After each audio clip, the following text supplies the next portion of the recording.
Graça e paz, abençoados. Mais um dia que nos fez o Senhor nosso Deus e nosso Pai. E nós estamos aqui para trazer mais um tema, mais um estudo para revelarmos a grandeza, a bondade do nosso Pai Criador. E o tema é: quem realmente está na graça tem a manifestação de Deus. Quem realmente está na graça tem a manifestação de Deus. Então, vamos sobre a palavra de Paulo para que nós abrirmos e despertarmos o nosso entendimento. Vamos sobre a palavra de Paulo, quando Paulo diz aqui, Gálatas capítulo 5. Vamos ver, se a pessoa está na graça, ela tem que ter a manifestação de Deus sobre a vida dela. A manifestação de Deus, que é o favor de Deus. Senão ela não está na graça. Então Paulo já dizia aqui, Gálatas capítulo 5. Vamos ler do verso 1 ao verso, capítulo 5, do verso 1 ao verso 4. Diz aqui: estai, pois, firmes na liberdade com que Cristo nos libertou. Então está falando de libertação do espírito, libertação espiritual. Que nós já viemos com o espírito liberto, pronto para subir para o Pai, para fazer o caminho de volta para casa. E não vos torneis a colocar-vos debaixo do jugo da servidão. Que servidão é essa? Servidão da lei, de se considerar maldito, de considerar que o mal vem de Deus, como Jó, como muitos, entendimento equivocado, dizer que o bem e o mal vem de Deus. O bem vem de Deus, sim, mas o mal é um pensamento equivocado acerca de Deus. Então, se colocar debaixo da lei mosaica, sobre os rituais da lei, e ter um pensamento mal de Deus como um Deus mau, um Deus que castiga, um Deus que pune, então Paulo diz que temos que sair disso. Estai, pois, firme na liberdade, libertação da mente, do espírito, com que Cristo nos libertou. Não vos torneis a colocar-vos debaixo do jugo da servidão. Eis que eu, Paulo, vos digo que, se vos deixar-vos circuncidar, Cristo de nada aproveitará. Aí Paulo está falando a palavra do próprio coração dele. Ele diz, eu, Paulo, digo a vocês. Não é Cristo que está dizendo, não é mandamento não. Mas se vocês se deixarem circuncidar, voltar aos rituais da lei, Cristo de nada vai adiantar, porque você está voltando à cruz de novo. E a palavra dita é: maldito é todo aquele que permanecer na cruz, aquele que for pregado na cruz. Maldito todo aquele que for pregado na cruz. Fala de voltar à prática da lei. Você está pregado na cruz, é você não permitir que a sentença que foi retirada sobre você seja feito assim. E você vem recolocar de novo a condenação. Cruz fala de condenação. Maldito todo aquele que for pregado na cruz, aquele que voltar ao estado de condenação.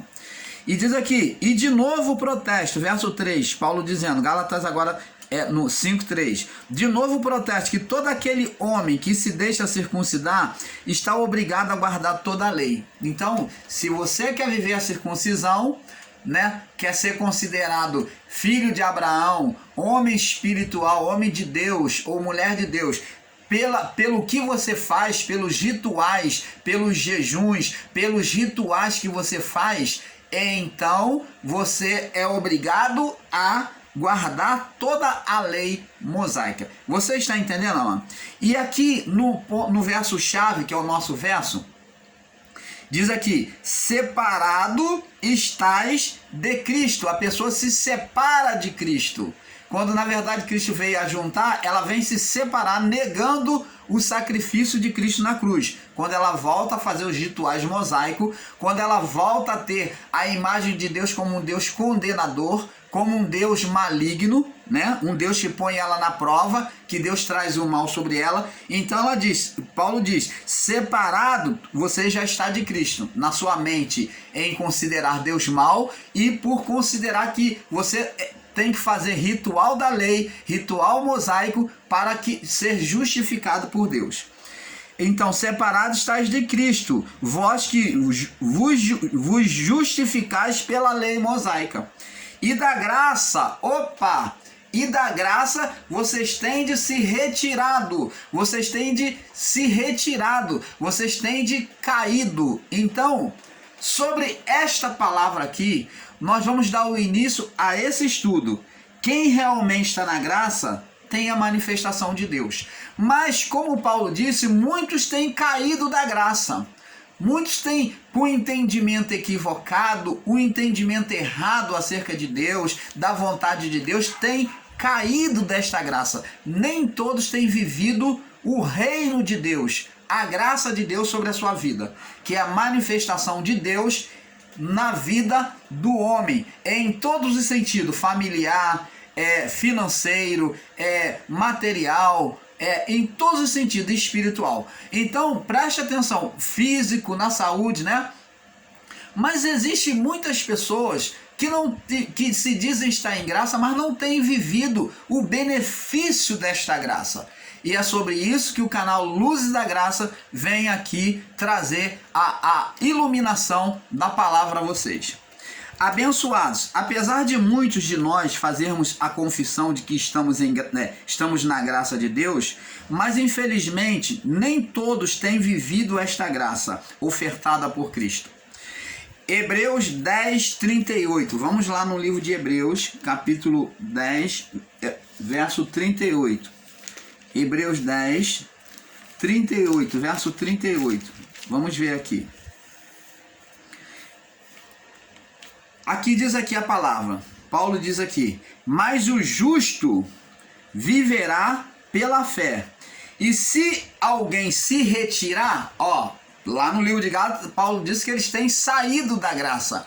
Se alguém tem voltado ao ritual da lei, né, tem caído da graça. E Paulo diz aqui, de novo, agora em Hebreus: mas o justo viverá, ele vai ter vida, não só nesta vida do corpo, mas uma vida espiritual, né, vai voltar para Deus, por meio da fé. Então, o justo vai viver agora nesta vida a manifestação de Deus, que é a vida. Jesus disse: eu sou o caminho, a verdade e a vida. Ele disse: vinde a mim todos vós que... ele diz aqui,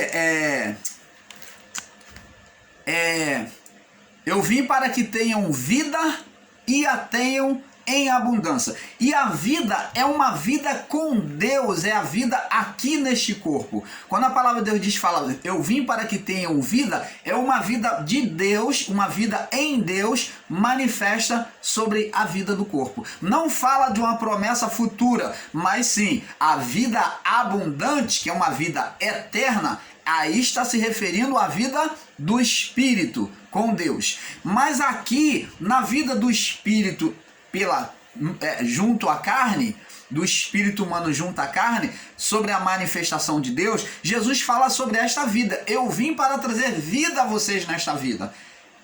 Eu vim para que tenham vida nesta vida e tenham na vida futura, uma vida abundante, uma vida que viva para sempre. Então, preste atenção, abençoado. E Paulo vem dizer aqui, Paulo vem falar, ele vem dizer aqui, 10, 38, mas o justo viverá pela fé. Tem que ter fé. Ele vai ter vida na vida do corpo, vai ter a manifestação de Deus na vida do corpo, nesta vida, quando ele tiver fé. Nós vamos falar sobre essa fé. Mas se ele se retirar, ou se ele se retroceder, voltar atrás, voltar à lei mosaica da justificação, olhar Deus como um Deus que vem trazer o mal sobre ele, que põe ele na prova, um Deus que dá, Deus me deu, Deus tomou com entendimento errado como Jó. Mas se ele se retirar, a bênção que eu já estabeleci não está consumado, a minha alma não terá prazer nele, a minha alma, a minha vida não se manifestará sobre a vida dele. Ter prazer, a alma de Deus ter prazer em nós é ter a manifestação de Deus, do Criador, sobre a nossa vida. Quando Deus encontrou prazer em Abraão, ele falou: Abraão, sai da tua terra e da tua parentela e vai para a terra que te mostrarei. Abraão foi lá, ouviu a voz de Deus, largou todo mundo, todos os seus parentelas e obedeceu. Depois, mais uma vez, Deus põe Abraão à prova e diz: Abraão, pega teu único filho, a quem tu ama. Ele sabia do amor que ele tinha ao filho, que ele esperou tanto por esse filho, que agora Deus vem pedir esse filho como um Deus, como os deuses Baal, como Deus Baal, como os deuses pagãos daquela época. Deus vem pedir o filho em sacrifício. Abraão podia questionar Deus, mas não questionou, porque quando Deus pediu ele sabia que quem fazia esse tipo de atitude de sacrificar humanos, vidas humanas, crianças humanas, né, era os deuses pagãos, o deus Baal, o deus Astarote. E assim vai. Os deuses pagãos é que pediam, né, sacrifícios humanos, de sangue humano. Mas Abraão sabia que Deus não faria isso no seu coração, porque ele conhecia o seu Deus como um Deus limpo, um Deus puro, um Deus de amor. Então Abraão foi lá, levou o seu filho para entregar. E quando o filho perguntou, me perdoe antes de falar essa fala, quando o filho perguntou: meu pai, subiram lá, o filho carregando a lenha nas costas, né, como Jesus, na representação de Jesus carregando o madeiro. Então o filho carregando a lenha, chegando lá em cima, o filho fala: meu pai, está aqui a lenha, o cutelo, o altar está pronto, está a lenha, o cutelo, onde está o cordeiro para o sacrifício? A palavra de Abraão foi, olha, em obediência a Deus, em fé, ele diz assim, conhecendo que Deus não era igual ao Deus pagão, olha o entendimento de Abraão. Ele sabia que o Deus dele não era igual ao Deus pagão, que sacrificava. Ele não olhou Deus como um Deus mau, que dá e toma. Não foi Deus que deu a ele, a Isaac? Ele sabia que Deus não era Deus pagão. Deus não toma. Deus me deu, Deus tomou. Não, Abraão tinha esse entendimento errado de Jó. Mas Abraão pegou e falou: olha, meu filho, Deus proverá para si o sacrifício e o holocausto. Então, o que Abraão estava dizendo, como nós já ensinamos aqui no canal Luz da Graça? A confissão de Abraão, no seu resumo, nós podemos dizer que Abraão estava dizendo: olha, Deus, meu filho, ele não falou a história para o filho, o que Deus falou para ele, mas ele no resumo ele fala assim: meu filho, Deus, ele é bom. Ele falou para ele mesmo, confessando seu filho: Deus é bom, Deus não vai pedir, ele me deu você, ele não vai tirar, ele não vai te sacrificar, Deus não sacrifica a vida humana. Então ele falou: Deus é bom, Deus proverá para si o sacrifício e o holocausto. Então ele falou: olha, fica tranquilo que Deus vai dar um jeito, ele não sacrifica a vida humana. Deus, porque o Deus que eu creio é bom, meu filho. Deus proverá para si. Se Abraão já tinha ouvido que o sacrifício ia ser o filho, por que ele não falou: o sacrifício é tu? Mas ele acreditou e ele enxergou a Deus da forma real, como um Deus bom, e não como os deuses pagãos, um Deus sanguinário, como muitos estão ensinando em graça, estão ensinando o sistema religioso, com a imagem errada de Deus. Como um Deus que dá e um Deus que tira, um Deus que lança na prova, na peleja. Deus faz isso? O Deus criador não, pode ser qualquer outros deuses aí, o Deus da carne, o Deus do mundo. Ele é que faz isso, o Deus Momon, que dá com a mão e tira com outra, porque o Deus Momon, ele oferece riquezas, porque nós vemos lá no livro de Lucas capítulo 4, no verso 5 ao 8, que ele diz aqui, ó, tudo isso é meu, se tu me adorares, se tu prostrado me adorar, tudo isso te darei, se tu prostrado me adorares, porque tudo isso me foi entregue, os reinos do mundo, mas se tu prostrado me adorar, tudo isso te darei, eu dou a quem eu quero, o Deus que dá e o Deus que tira, o ser Satanás, esse é o Deus do mundo, o Deus que foi do período de Adão até o juízo, o Deus do mundo. E hoje impera o Deus Momon sobre a vontade carnal do homem, aonde o homem oferece a espíritos malignos para poder se enriquecer. Mas vamos prosseguir, não vamos ficar presos a isso não. Então temos que observar, ele diz aqui: mas o justo viverá pela fé, e se alguém se retirar, se um desses justos se retirar, a minha alma não terá prazer neles. não terá prazer nele. Vamos ler um livro também de Romanos, capítulo 1. Romanos. Vamos com o entendimento. Romanos 1. Romanos 1, no verso 17. Diz assim: porque nele se descobre a justiça de Deus, de fé em fé. Como está escrito, mas o meu justo viverá pela fé. Então, para se ter a manifestação do reino de Deus, da graça de Deus, tem que haver uma fé. E o que é fé? Fé é entrega, obediência à vontade de Deus. Foi isso que Abraão foi, por isso ele foi considerado pai na fé. Ele entregou, ele se submeteu acima da sua vontade. Ele se submeteu a Deus, negando a sua própria vontade. Tanto que Deus disse para ele: Abraão, não faça mal ao menino, porque agora eu sei que tu me amas. Então a fé, a prova da fé é a obediência, a entrega total a Deus. Por isso que Abraão foi considerado pai da fé. E sabemos que a fé não é fé de confissão. Vamos ver isso. A fé é uma fé prática. Então vamos lá. Agora vamos em Hebreus capítulo 11, verso 16. Como que Deus quer que venhamos nos apresentar diante dele? Tem que ter fé. Então vamos lá. Diz aqui, Hebreus 11, verso 6. Diz aqui: ora, sem fé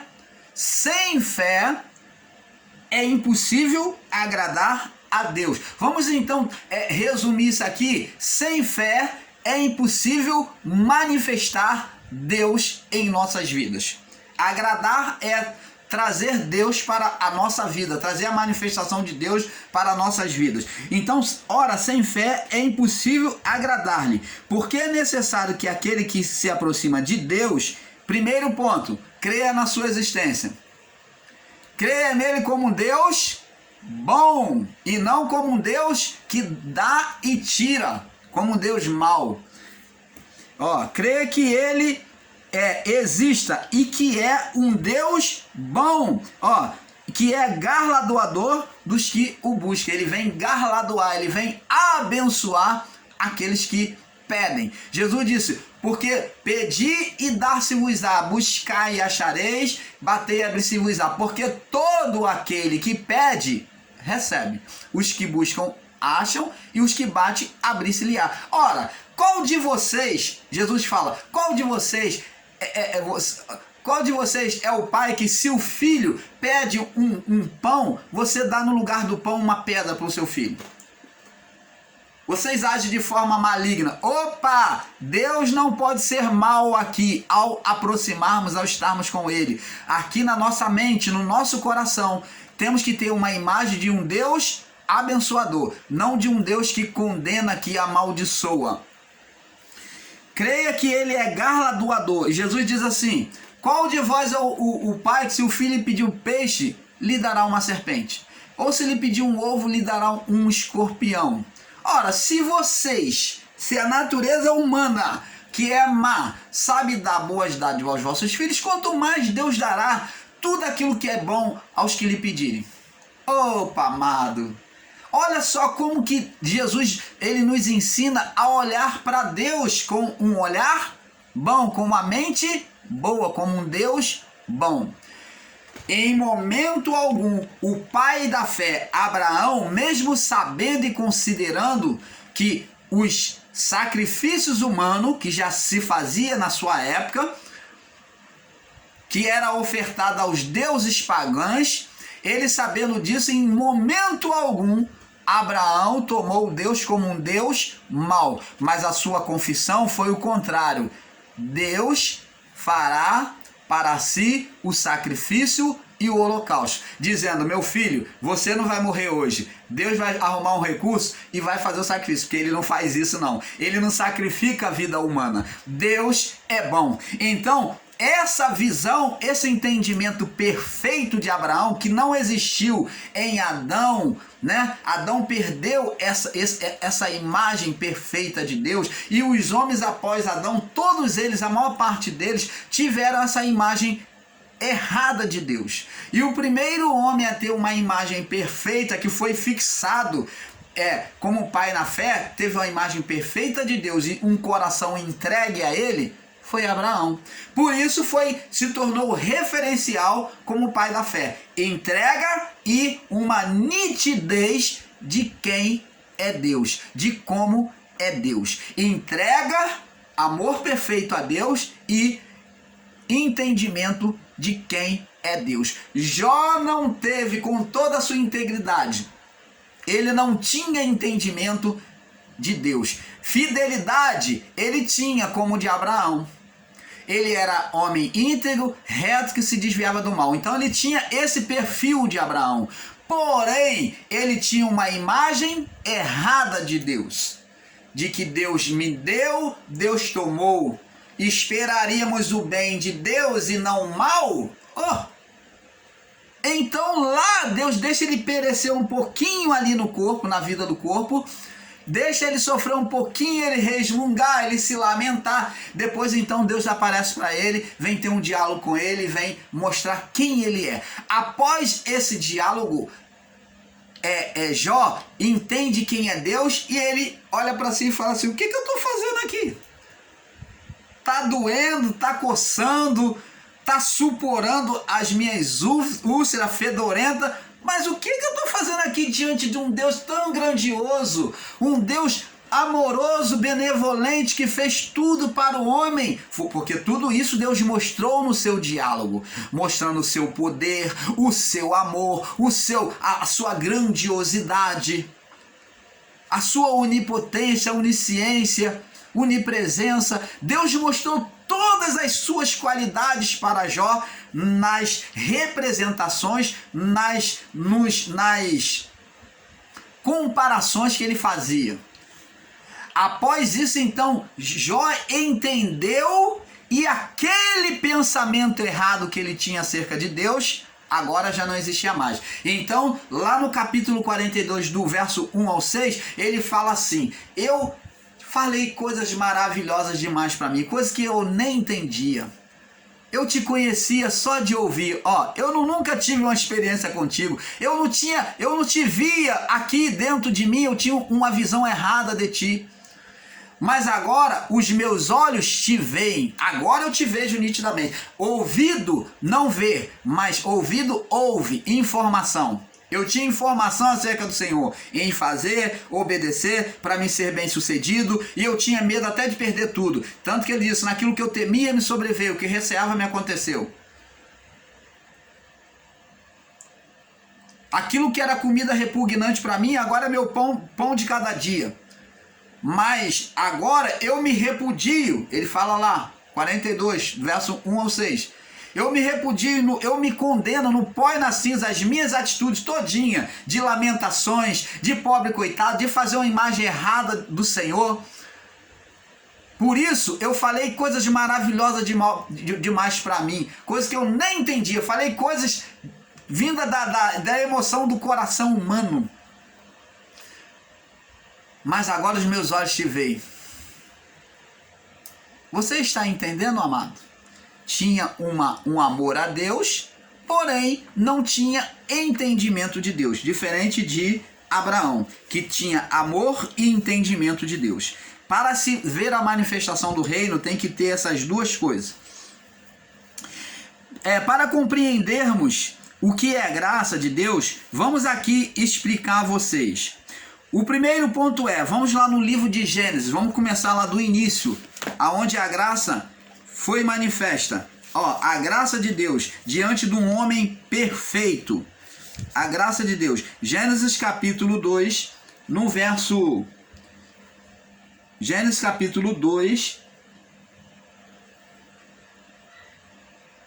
Gênesis capítulo 18, me perdoe. Vamos ver capítulo 18 primeiro. Gênesis capítulo 18. Vamos falar sobre Abraão. Nós já falamos, agora vamos ler aqui. Gênesis 18, no verso 3. Gênesis 18, verso 3. Diz aqui. Olha o que Deus... Olha aqui, vamos ler do verso 1 ao 3. Depois apareceu-lhe o Senhor nos carvalhais de Manre, e tendo ele assentado à porta da tenda, no calor do dia, levantou os seus olhos e olhou, e eis que 3 homens, que é anjos, né, em pé junto a ele, e vendo-os correu à porta da tenda ao seu encontro, e inclinou-se em terra. Olha o que disse Abraão, e disse: meu Senhor. Olha o que Abraão disse. A primeira aparição que o anjo apareceu a Abraão, ele se prostrou diante do anjo, correu de encontro a ele, diz aqui: meu Senhor, se tenho achado graça aos teus olhos, não passes de teu servo, não vá embora de teu servo, que se traga já um pouco de água, e lavai os pés, e recostai debaixo das árvores. E trazei um bocado de pão, para que vos esforcei o vosso coração. Depois passareis adiante, depois vocês podem ir, porquanto por isso chegaste até o vosso servo. E eles disseram: assim faze como disseste. Então Abraão foi receptivo, hospitaleiro para com Deus, para com a manifestação de Deus. Ele falou: se eu tenho achado graça, então ele estava dizendo ali que se o anjo estava ali é porque haveria alguma manifestação de Deus. Então ele se colocou na condição de grato por aquela visita do anjo, que era a manifestação de Deus. Então ele agiu com hospitalidade, provendo água, pão, lavando os pés do anjo, da poeira, da caminhada. Isso é hospitalidade. Jesus demonstrou isso para os discípulos, mostrando-se como servo. Foi o que Abraão colocou também diante dos anjos. Humildade como servo, lavando os pés dos anjos. E dando água e pão, e fazendo lá o pão para ele, né? E eles comendo, para eles descansar, e eles prosseguir na caminhada deles. Você está entendendo? Então, é disposição em ouvir, em estar com Deus. Então, para que a graça se manifeste, tem que haver disposição em estar com Deus, em ouvir a Deus, em agradar a Deus. Então, vamos ainda no capítulo 18, vamos para o verso 10. E disse: certamente tornarei a ti por este tempo de vida. Os anjos falando para ele, o anjo falando: e eis que Sara, tua mulher, terá um filho. E Sara escutava a porta da tenda e estava atrás dele. Então você está vendo? Aqui ele vem então conceder uma graça a um homem que já na sua velhice desejava ter um filho, porque era honroso para o homem ter um filho homem, para lhe estender a geração. Então era o que todos os homens da época desejavam, que era estender a sua geração, a sua família. Então eles queriam ter um filho homem. Então presta atenção, porque a primogenitura lhe era dada pelo filho homem, e ele não tinha um filho dele mesmo, ele teve um filho com a serva. Então Sara já estava velha, já estava acho que 90 anos de idade, ou por aí, não sei, não posso me informar bem, mas só lendo aqui o texto, mas parece que Sara já tinha 90 anos, e Sara, quando ouviu aquilo por trás da porta, ela riu, porque ela falou: eu já estou velha, eu vou ter filho com 90 anos, mas Deus é Deus, ele age de forma sobrenatural. Então, aquilo que o anjo determinou, Abraão encontrou graça, e Sara teve Isaac. E nós vamos ver depois que Deus vem pedir, que quando Abraão tem apego a esse filho, Deus vem pedir esse filho em sacrifício, como prova. Essa prova é essa única prova que Deus faz ao homem, que é provar o amor, mas não de sacrificar, de matar, de colocar a pessoa na moeda. Não, esse ensino é maligno. Esta prova aqui, nós vemos que na prova, que foi um teste, né, chamado de prova de Deus, então foi uma avaliação de Deus do coração do homem, então aonde Deus pediu Abraão. Mas vemos que essa prova não traz sacrifício. Deus não traz o mal sobre ninguém, não tenta ninguém, porque ele não pode ser tentado pelo mal. Então não houve sacrifício de Isaac. Então foi uma prova. É diferente dos irmãozinhos que pregaram, eu estou passando na prova, na manhã Deus me botou na prova. O Senhor deu, o Senhor tomou. Não, nada disso. Isso é maligno, tá? Então, entendimento equivocado. É um radicalismo de entendimento. Então, amados, vemos aqui que Deus agora vem prometer um filho a Abraão. Veja que a fidelidade de Abraão em ouvir a Deus fez com que Deus sondasse seu coração, né? Quando Abraão ouviu a voz de Deus saindo da sua terra, então Abraão saiu da sua parentela e então agora Deus vem fazer uma prova na velhice dele de lhe dar um filho e oferece um filho, ele tem um filho. Veja que a fidelidade de Abraão em ouvir a Deus fez com que Deus sondasse seu coração, o desejo do seu coração. Então, Abraão, quando obedeceu a Deus, Deus sondou a necessidade de Abraão, que era a maior extrema necessidade de Abraão, ter um filho homem, né? Ter um filho. Então, varão. Então, Deus sondou o seu coração e agora, por meio do anjo, vem lhe prometer um filho. Deus vem lhe prometer um filho. Agora vamos lá no livro de Salmos 37, ao que já dizia no livro de Salmos 37. Que maravilha do Pai, né? Salmo 37. Vamos no livro de Salmo 37. Olha que maravilha aqui no Salmo 37, essa palavra assim. No verso 4 ao 11, diz aqui: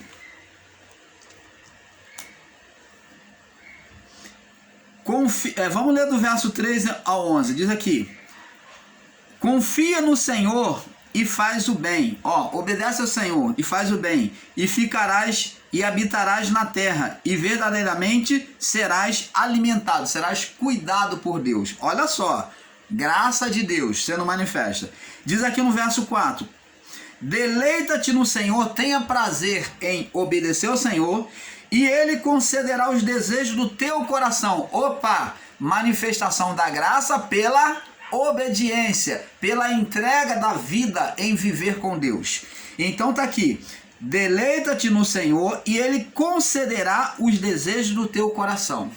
Então isso aqui é a manifestação da graça de Deus, onde Ele vê o desejo do coração de Abraão, Ele vê o desejo dos nossos corações e Ele faz cumprir, Ele faz manifestar esses desejos naquilo que nós necessitamos. E entrega o teu caminho ao Senhor, entrega o teu caminho ao Senhor, os teus desejos, os teus planos ao Senhor. Confia no Senhor, confia nele, deixa na mão dele e Ele fará. Ele trará a luz. Ele fará sobressair a tua justiça como a luz. A tua justiça, o fato de você viver uma vida correta com Ele, Ele fará sobrevir a tua justiça, a tua necessidade como a luz, e o teu juízo como o meio-dia. Então Ele vai fazer brilhar sobre a sua vida todos os teus desejos. Ele toma e peleja com justiça por você. Descansa no Senhor. Confia no Senhor, descansa no Senhor. Espera nele, não te indignes por causa daqueles que prosperam no seu caminho, aqueles que conseguem conquistar coisas materiais antes de você, aqueles que têm mais que você. Não te indigne, não fica invejando, cobiçando aqueles que chegam mais rápido, que conquistam mais rápido que você. Então, está dizendo que aquele que serve a Deus, que está em graça, que deseja ter a manifestação da graça de Deus sobre a sua vida, não pode e nem deve ser invejoso, cobiçando a vida dos outros. Eu quero ter um igual àquele carro do fulano. Eu quero ter uma casa igual. Não cobice as coisas alheias. Não cobiçarás aquilo que é do teu próximo. É um dos mandamentos, né? Descansa no Senhor e espera nele. Não te indigne por causa daqueles que prosperam nos seus caminhos, por causa do homem que executa maus intentos, que muitas das vezes o ímpio, ele prospera na sua vida física, financeira, material, mas diz para tu não ter inveja, não ter cobiça. Deixa a ira, abandona o furor, não fica irado por causa do outro que está prosperando antes de você. Nem te indignes de forma alguma para fazer o mal. Não seja mal igual a eles, achando que inútil conservei o meu coração íntegro diante de Deus. É o Salmo de Asaf, né? Asaf fala lá sobre o final dos ímpios. Acho que é Salmos, deixa eu ver, é Salmos 71, 81, deixa eu ver aqui. O Salmo de Asaf, aonde Asaf, ele deseja a prosperidade, ele cobiça a prosperidade do ímpio, né? Asaf, Salmo de Asaf, acho que é Salmo 71, deixa eu ver. É 81, acho que é Asaf 81. Então, o Asaf, ele deseja a prosperidade do ímpio. Então ele chega e considera até Deus injusto, porque o ímpio prospera, tem tudo, são tão gordinhos, tão prosperando. Então Deus diz para não ter inveja dessas pessoas. Vamos prosseguir aqui para não alongar muito, tá? Vamos lá, ele diz aqui,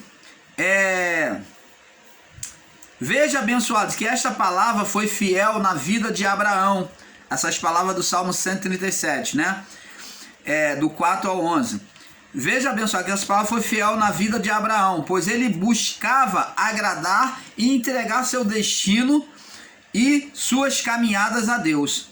Agora, abençoados, vamos retroceder um pouco e ver no início, antes do pecado.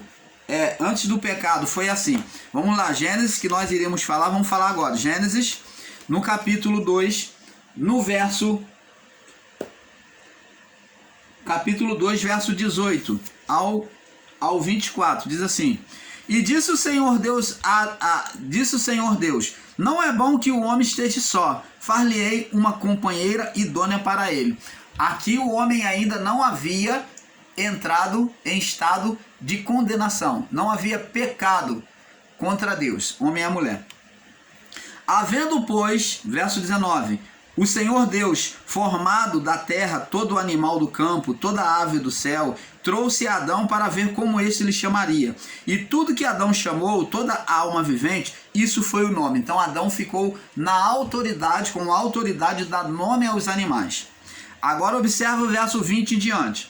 E então pôs os nomes a todo gado, às aves do céu e a todo animal do campo. Mas para o homem não se achava idônea. Então o homem começou a reparar que cada animal tinha uma fêmea, uma igual. Adão, no seu coração, Deus sonda mente e coração do homem, né? Ele vê o coração. Então ele viu que Adão fez essa, na sua percepção, ele percebeu que só ele que não tinha uma fêmea, uma igual. Os animais todos tinham, ele botava o nome. Esse é o leão, a sua mulher, leoa. Esse é o pavão, essa é a pavoa. Esse é o elefante, essa é a elefanta. Esse daqui é o macaco, a mulher, a macaca. Então, Adão foi dando nome, macho e fêmea. E no seu coração, após isso, ele foi reparando que ele mesmo não tinha uma fêmea, uma igual. Então Deus, vendo aquele desejo diante ainda da integridade do homem perfeito, Deus agora vem manifestar a sua graça, o seu amor pelo desejo do homem. Então Adão estava ali desejoso a ter uma igual, uma companheira. Verso 21.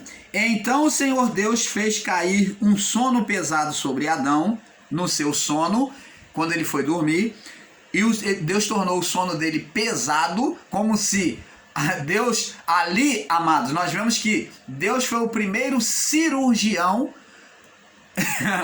que operou no homem sem anestesia, na sua própria anestesia. A anestesia de Deus, o sono pesado. Você vê que o homem dormindo, o sono estava tão pesado, a anestesia de Deus, né? O primeiro anestésico de Deus foi o sono. Deus fez um sono tão grande que o homem não sentiu Deus abrir e tirar um pedaço de uma costela e fechar com carne e criar uma mulher. Então, Deus foi o primeiro cirurgião. Ele fez a primeira cirurgia, né? Ele fez a primeira cirurgia aonde o homem usou a sua anestesia, o sono pesado. A anestesia de Deus foi o sono pesado e que Adão não viu. A anestesia de Deus é muito boa, né?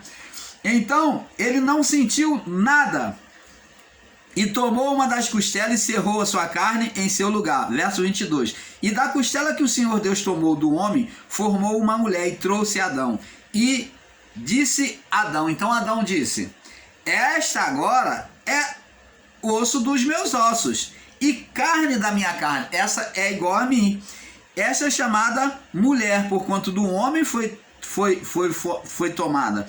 Portanto, deixará o homem seu pai e sua mãe e apegar-se-á sua mulher, e serão ambos uma só carne. Então, preste atenção, amado. Agora, no desejo de Adão, Deus traz uma mulher. Manifestação da graça de Deus diante de um homem íntegro. Até aqui.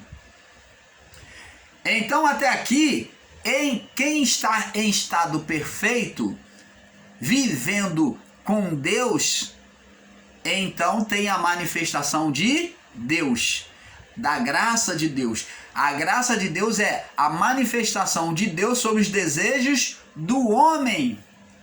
Por isso que ele disse, pedi e dar-se-vos-á, buscai e achareis, batei e abrir-se-vos-á, porque todo que pede recebe, o que busca acha, o que bate abrir-se-lhe-á.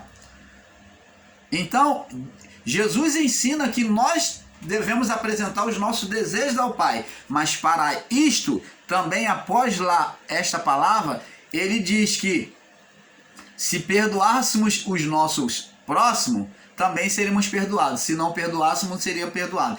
Uma pessoa não perdoada por Deus, né, uma pessoa em estado de condenação, não seria atendida por Deus. Então, a condição para a manifestação do reino de Deus é estar vivendo sobre a palavra, estar em paz com Deus. Você está entendendo, amado? Então aí o reino se manifesta. Então, abençoados, observe que assim como Deus sondou o coração de Abraão no seu desejo, da mesma forma o de Adão em seu estado perfeito, trazendo para Adão no seu sono a mulher. Agora vamos ler lá no livro do Salmo 128 sobre esta manifestação de Deus. Vamos fazer agora uma comparação, porque o salmista já falava sobre a vida daquele que é obediente na manifestação de Deus, sobre a vida daquele que é obediente. Salmo 128 diz aqui, ó. Diz aqui, Salmo 128, diz aqui: bem-aventurado, quer dizer, feliz, abençoado, aquele que teme ao Senhor e anda nos seus caminhos, que se sujeita ao Senhor e anda nos seus caminhos. Pois comerás do trabalho das suas mãos. Ó, o desejo dele vai ser concedido. Porque o trabalhador trabalha desejando conquistar alguma coisa, né? Para no final do mês conquistar. Comerás do trabalho das suas mãos, feliz serás e tudo te irá bem. Manifestação da graça de Deus. Aí fala agora sobre a família. Verso 3. A tua mulher será como videira frutífera aos lados da tua casa. A mulher se torna bênção para ele, não aquela mulher rixosa, mulher que só vive se amaldiçoando. Será como videira frutífera, ela vai ajudar a trazer prosperidade, né, aos lados da tua mesa. E os teus filhos, como planta de oliveira à roda da tua mesa. Então eles são como aquele broto que futuramente também, como a mãe, vai trazer prosperidade, vai ser próspero, né? Eis que assim será abençoado o homem que teme, que se sujeita ao Senhor, como Abraão. O Senhor te abençoará desde Sião, e tu verás o bem de Jerusalém todos os dias, e verás os teus filhos verás os filhos dos teus filhos e paz sobre Israel. Então, aqui está dizendo, nesse verso 6, que aquele que teme ao Senhor, ele vai ser tão feliz que ele vai poder contemplar e ver os seus netos. Ele vai poder viver essa felicidade, ver os netos deles. Coisas que não está acontecendo com muitas pessoas hoje, né? Estão morrendo cedo. Então, fala sobre a longevidade de vida, sobre aquele que é fiel a Deus. Vamos lá no livro de Romanos também, capítulo 8, Romanos capítulo 8, para nós ir passando para o próximo vídeo. Eu não sei nem se vai dar, dá tempo. Eu creio que nós vamos ter que fazer na outra parte, tá? Romanos 8, tá? Romanos capítulo 8. Vamos passar para a outra parte, para a segunda parte, para não ficar fora